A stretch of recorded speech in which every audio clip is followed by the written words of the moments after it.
Des sujets qui vous interpellent ici en Outaouais.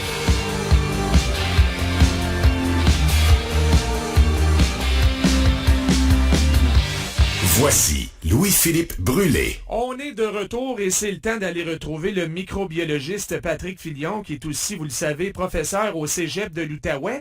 On va en profiter aujourd'hui pour revenir sur la plainte de Moderna contre Pfizer en lien avec le fameux vaccin contre la COVID-19. Salut Patrick! Salut LP! La première semaine avec les étudiants s'est bien passée, pas trop d'absence à cause de la COVID? Non, ça s'est très bien passé, LP. Toutes mes gangs étaient là, tout le monde allait bien. On a fait un cours ou deux à l'extérieur pour profiter du beau temps. Je te dirais qu'il y a quand même quelques cas là, parmi les collègues qui ont eu des cas de COVID, donc quelques journées de congé en partant. Mais non, c'est pas pour l'instant, mais c'est encore tout est sous contrôle. Ouais, on va retomber là-dedans, là, maintenant que les vacances d'été finissent. On pourra s'en reparler, évidemment, Patrick. Oui. Bon, l'histoire de Moderna qui poursuit Pfizer. Oh, que ça risque de devenir une grosse saga judiciaire, cette affaire-là. Je pense que tu viens de te trouver un thème pour ton deuxième roman, Patrick. Oui, les guerres de gros sous entre compagnies pharmaceutiques. Écoute, LP, j'ai déjà travaillé dans une industrie pharmaceutique chez Merck Frost à l'époque, avant d'être prof de cégep. Puis tu sais, on parle vraiment là, de gros sous. Là. On parle pas de quelques millions, on parle à coût de milliards de dollars. Et là, c'est ce qui se produit. Donc, Moderna poursuit Pfizer là, pour un problème avec un brevet. Puis, ce qu'il faut comprendre, c'est quand même intéressant, parce que le brevet dont date de plusieurs années, là, date d'avant la COVID. Donc, on commençait déjà à travailler sur des vaccins à ARN, donc la nouvelle technologie, avant même que la COVID n'apparaisse. Et une série de brevets déposés, si j'ai bien lu, entre 2010 et 2016. 2016, exact. Donc, on commençait déjà à travailler sur cette technologie-là. Donc, c'est pour ça aussi, je fais une petite parenthèse, là, qu'on a pu mais mettre au point un vaccin rapidement quand la COVID est arrivée, parce qu'on avait cette technologie-là.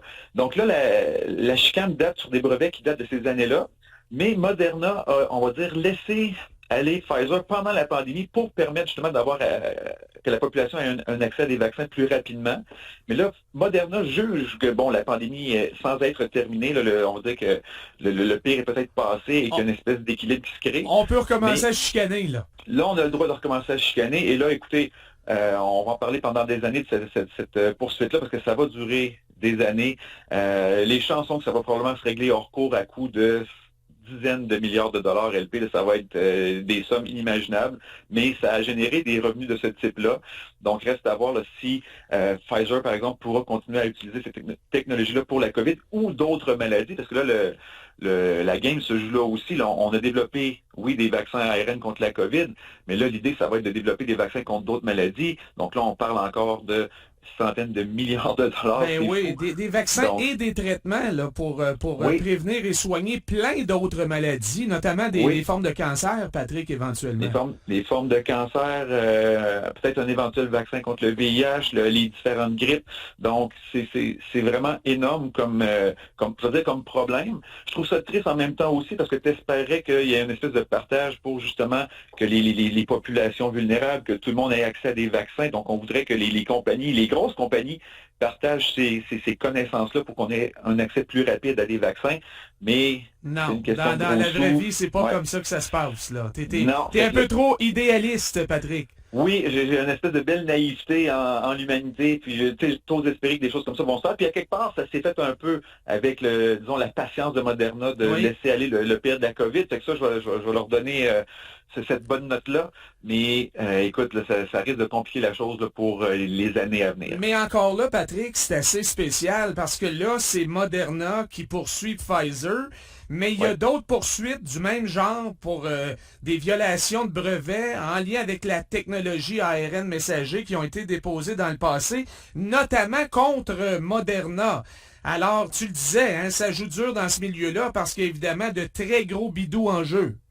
C'est ça, donc c'est rendu une guerre, là. C'est plus l'aspect, on va dire, scientifique de la chose, c'est vraiment des guerres, on va dire, d'avocats, où on va aller essayer de trouver la faille ou une compagnie qui a copié les découvertes d'une autre, on s'est approprié cette nouvelle technologie-là. Donc, c'est rendu vraiment là, un niveau peut-être où c'est plus moi l'expert, il faudra faire appel à un de vos, un de vos collaborateurs qui est en droit ou quoi que ce soit, parce que là, ça va devenir vraiment très technique au niveau des poursuites légales et tout ça. Là.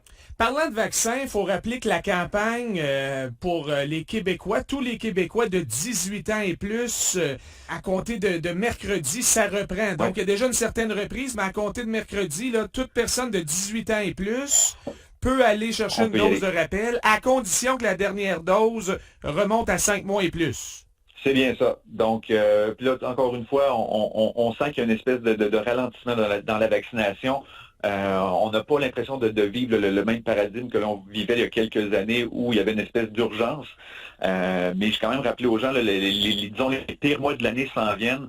Donc, c'est pas un gros, moi je peux dire, un gros sacrifice que d'aller chercher cette dose de rappel-là pour prévenir le pire, donc hospitalisation et tout, là, dans les mois de novembre, décembre, janvier. Donc, recevoir avant pour pouvoir passer à travers un petit peu plus facilement, là, parce que la COVID, elle existe encore, elle circule, on le sait, là, on a eu beaucoup de cas pendant l'été, puis justement, c'est ça qui est un petit peu particulier, qu'on a eu des cas pendant l'été.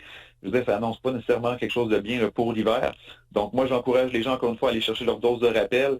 À tout le moins, ce qu'on peut dire, nous, on peut pas forcer les gens qui veulent pas y aller à y aller, mais si vous avez l'intention d'y aller, puis vous êtes rendu à 5 mois, peut-être y aller rapidement, parce que des fois, si ça se complique pendant l'automne, là, tout le monde va vouloir y aller en même temps.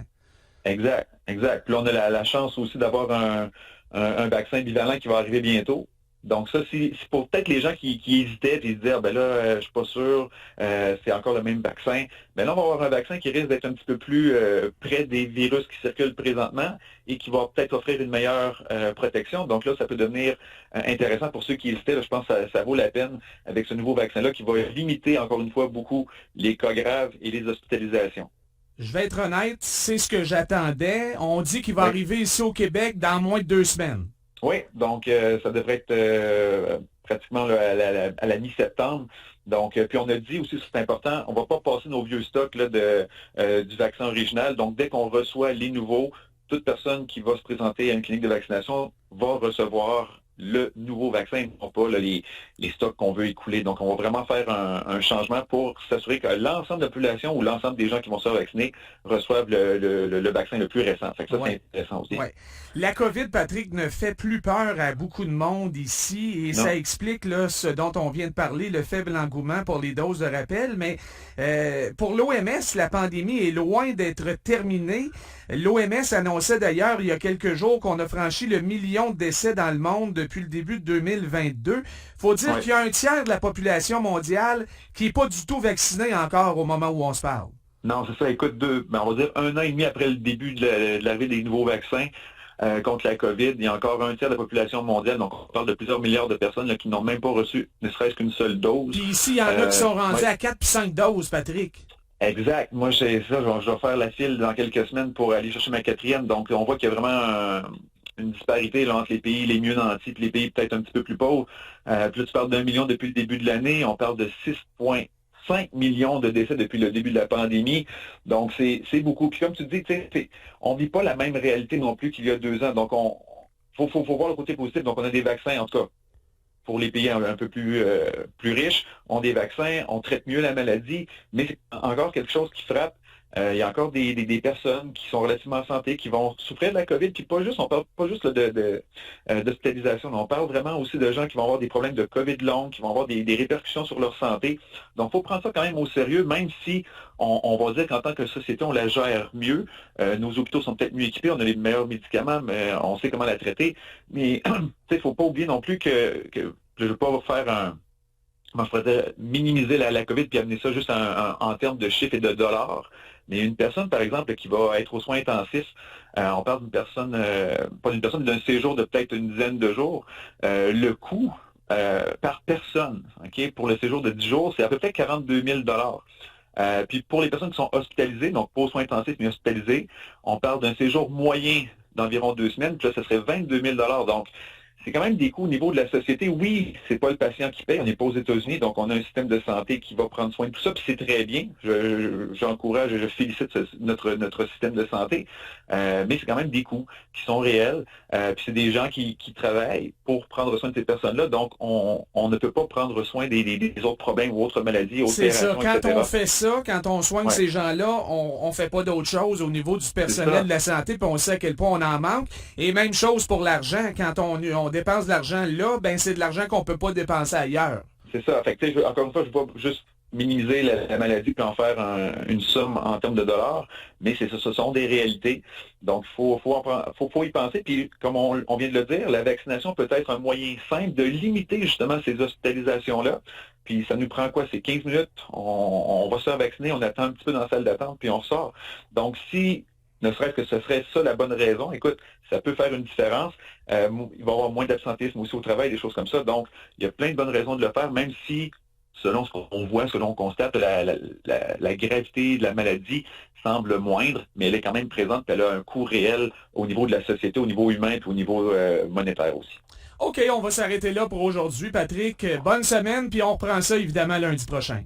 Ça marche, bonne semaine LP. Salut. Alors voilà pour Patrick Filion, microbiologiste et professeur au Cégep de l'Outaouais.